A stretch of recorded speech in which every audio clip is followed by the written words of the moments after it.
Está con nosotros el doctor Ramiro Rivadeneira, nuevo defensor del pueblo, quien ha sido asistente legal de la Comisión Ecuménica de Derechos Humanos del 93 al 96 y de la Fundación Regional de Asesoría en Derechos Humanos de 1997 al 2000, asesor del Tribunal Constitucional del 2001 al 2008, del Ministerio de Justicia y Derechos Humanos del 2008 al 2009, subsecretario de Asesoría Jurídica del Ministerio de Gobierno del 2009 al 2010, coordinador de Asesoría Jurídica del Ministerio del Interior en el 2010 y consultor de la Secretaría de Transparencia de Gestión del Gobierno en el 2011.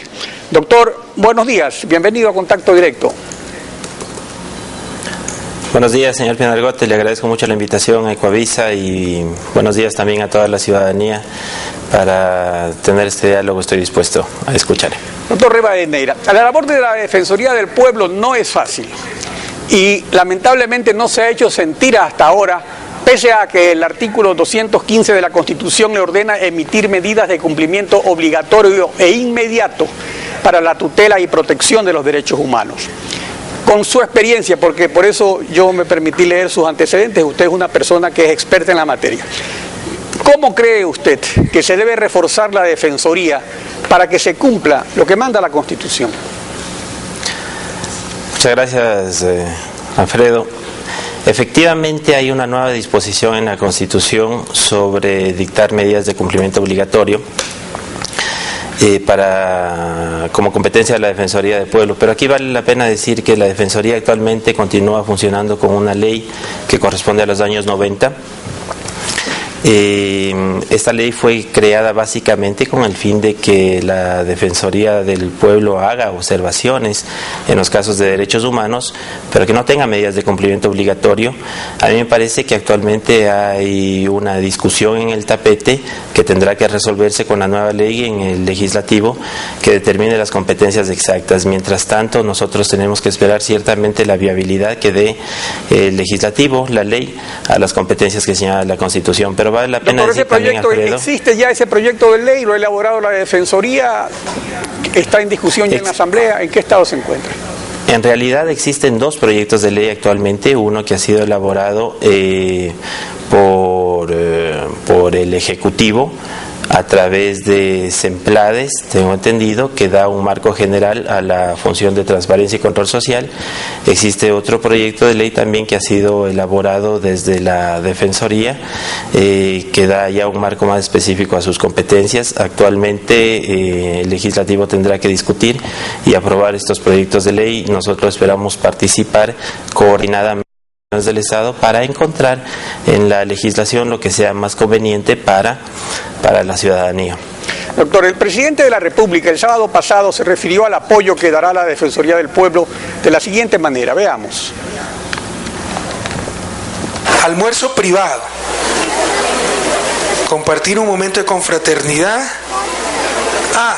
Ya, pero por favor, o sea, ¿para qué? Me ponen tantas cosas como que si fuera pecado. Ya la gente está curada de espanto, sí. Invité al flamante Consejo Nacional Electoral a un almuerzo para conocerlos y también invité al nuevo defensor del pueblo, Ramiro Rivadeneira, a quien tampoco conocía. Entonces, como jefe de Estado, duela a quien le duela, el que tiene que pagar las consecuencias de lo que hacen o dejan de hacer otras instancias. Por ejemplo, si el defensor del pueblo no realiza bien su trabajo, es el país entero el que se puede inmovilizar. Como por ejemplo lo que hacía el anterior, el saliente, que ojalá que salga y no vuelva, ¿verdad? Que criminalización de la protesta social. Entonces se necesita coordinar acciones. Miren la interacción que existe entre las funciones. Somos nosotros los que damos el presupuesto para todas estas funciones. Todos han ganado su puesto por concurso público y en algunos casos han ganado largo, como el señor Rivadeneira. Y revisen quién quiere el concurso. Doctor, según el artículo 214 de la Constitución, la Defensoría del Pueblo será un órgano con autonomía administrativa y financiera. Pero esto no existe, lo acaba de confirmar el propio presidente Correa. ¿Cómo puede entonces la Defensoría cumplir sus obligaciones con independencia si carece de esta autonomía financiera? Mira, a mí me parece que hay que poner un punto de discusión en ese sentido. Actualmente, por disposición constitucional, el Estado y todas las instituciones del Estado tienen que realizar su trabajo de manera planificada. Usted encuentra en la Constitución fundamentalmente dos ejes claves, el uno que tiene que ver con el Plan Nacional de Desarrollo y el otro que tiene que ver con el Plan Nacional del Buen Vivir. Si uno analiza específicamente el articulado, están interconectados, es decir, no puede haber desarrollo sin buen vivir, el plan del buen vivir tiene que fortalecer el desarrollo del país. Esto en todos los ámbitos significa que hay objetivos macro, que hay metas que cumplir, que hay acciones que cumplir. Esto tiene que ser coordinado en el Estado. Y también el uso de los recursos tiene que corresponder a esta planificación que hay. La Defensoría del Pueblo no puede estar fuera de esta planificación. Eso no significa necesariamente que exista una violación de autonomía administrativa y financiera. Lo que significa es que yo tengo como defensor del pueblo la suficiente autonomía para saber cómo invierto los recursos, en dónde fortalezco las prioridades de la Defensoría, pero también que esto responda a una planificación que viene dada desde la Defensoría para cumplir objetivos del Estado. En este caso, la realización de los derechos del buen vivir. Claro, y sobre eso justamente, sobre la realización de los derechos del buen vivir, la Defensoría realmente representa al pueblo frente al poder del gobierno en un momento determinado, a otros poderes del Estado y también a los poderes fácticos o económicos. Entonces, veamos qué es lo que ocurre cuando el presidente Correa también se refirió al informe de la Defensoría del Pueblo intitulado Los escenarios de la criminalización a defensores de los derechos humanos y de la naturaleza en el Ecuador, desafíos para un Estado constitucional de derechos.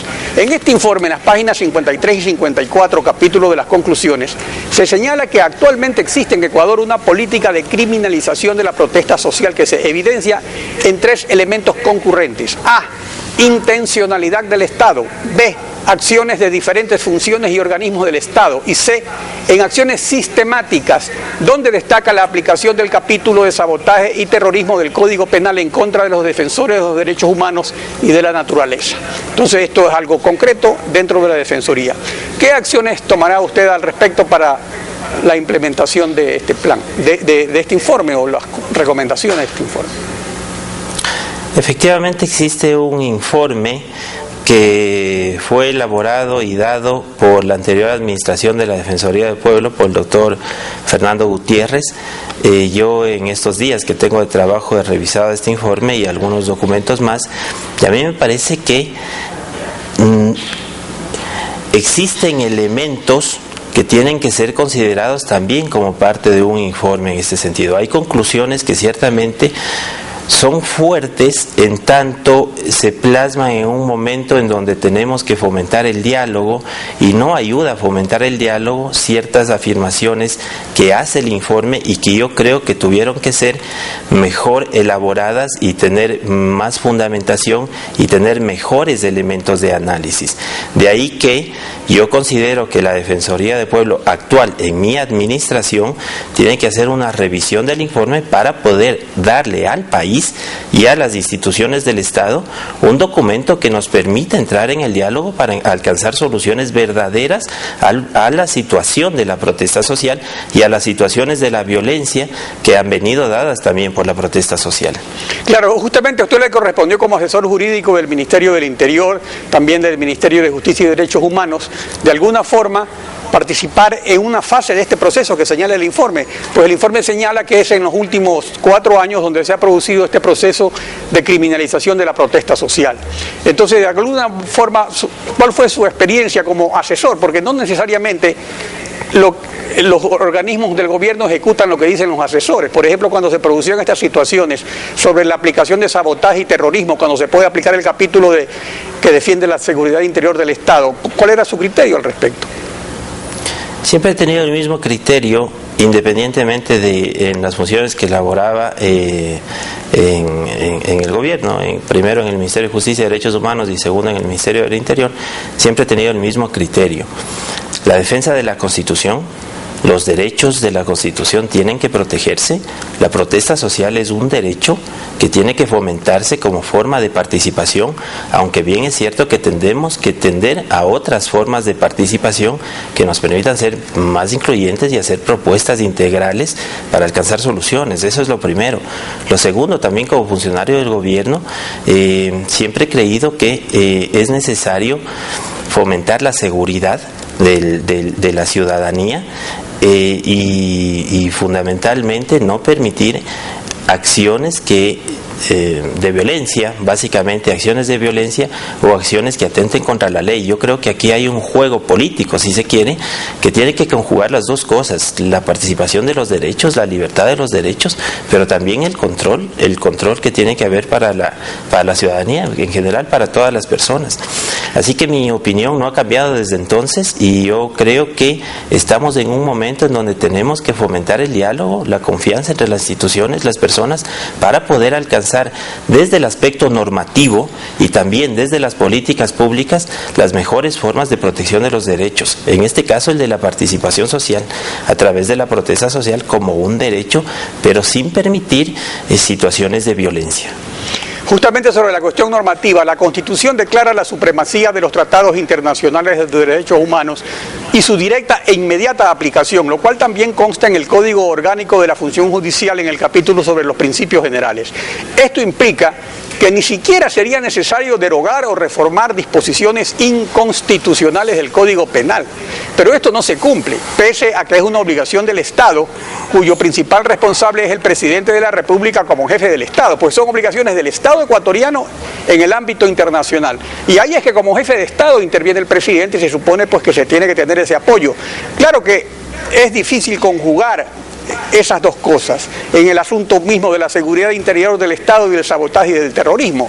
Entonces hay antecedentes, hay de jurisprudencia internacional, hay derechos que tienen que ser respetados, que tienen que ser tutelados, así como también la paz social, pero eso es algo que requiere de una acción. Entonces, ¿qué propuestas trae usted para que dejen de ser letra muerta estas disposiciones de la Constitución de la República y así tengan más claro el panorama a todas las funciones del Estado?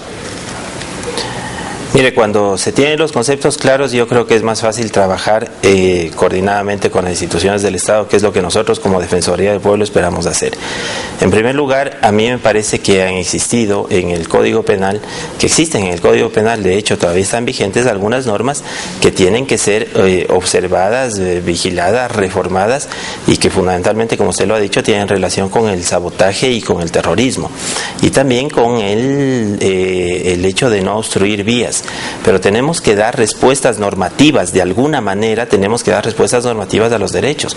Usted en el artículo 66, numeral 14 de la Constitución, se va a encontrar que es un derecho de la ciudadanía el transitar libremente. Esto tiene que tener una respuesta normativa en la legislación secundaria. No digo que necesariamente tiene que ser una respuesta penal. Puede ser que sí, puede ser que no. Eso tiene que entrar al diálogo.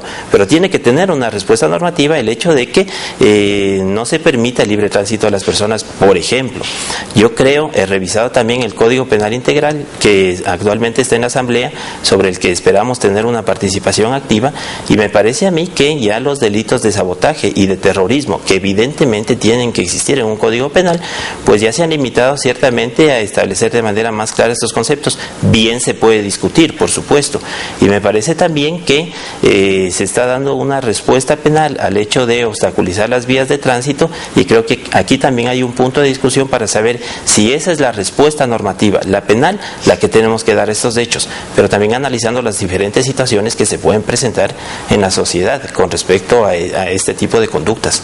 Ahora, el informe de la Defensoría del Pueblo recomienda que la Defensoría coordine con el Ministerio de Justicia y Derechos Humanos una visita al Ecuador del relator para defensores de derechos humanos de la Comisión Interamericana de Derechos Humanos, y que para verificar esta situación, que es una situación controvertida. Anoche mismo la Asamblea dio una amnistía.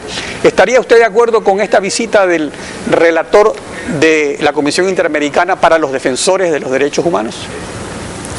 Mire, en los días que llevo de trabajo, Alfredo, ya he organizado una agenda de visitas a diversos estamentos de la sociedad, entre estos también a las instituciones del Estado. Yo espero realizar una visita próximamente a la señora Ministra de Justicia y Derechos Humanos, y con ella me parece importante conversar estos temas en esta parte de la recomendación que realiza el informe. Desde mi punto de vista, siempre que exista una participación activa, propositiva, que que nos pueda llevar a mejores situaciones, pues tenemos que dar el paso adelante. Si esta participación implica que especialistas en la materia puedan dar su opinión, siempre compartida con la opinión de todos, me parece que se puede dar un paso importante, pero es un tema que hay que trabajarlo con los estamentos del Estado, en este caso el Ejecutivo. Doctor Rivadeneira, le deseamos éxito en sus funciones, que en los actuales momentos son de vital importancia para la sociedad ecuatoriana. Y le agradecemos su participación en Contacto Directo. Muchas gracias, buenos días. Son las 7:14 de la mañana.